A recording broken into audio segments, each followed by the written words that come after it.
We're here in the library at Urshan College and Graduate School, and I'm about to enter to Dr. Carolyn Semino's office and interview her on her book, I Want to Be Like Bougainvillea. I'm thinking that being a missionary, one of the hardest things has to be away from family and friends, and after a while, even from your own children when they came to the States and you remained on the field. How do you cope with something like that? It's not easy for a mother to be separated from her children. We watched our son get on a plane and fly away from Tanzania to go back to high school.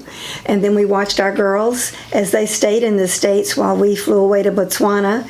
It just was not an easy time. And we were on deputation in Houston, Texas, and I watched Sister Imogene Kilgore, precious woman of God, surrounded by her children and grandchildren.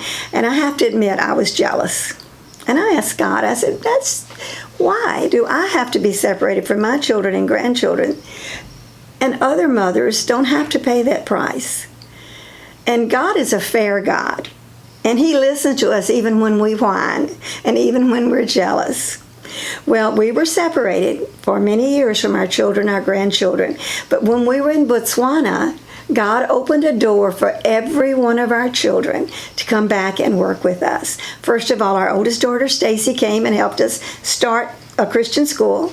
And then our youngest daughter, her husband, came and worked with us, and they had their first child in Botswana. And then our son and his wife came and worked, and they lived right there within just a mile of us. And then our third grandchild was born there, and our fourth grandchild. And before it was over with, every one of our grandchildren had come and lived in Botswana. Every one of our children and their spouses had come and lived with us in Botswana.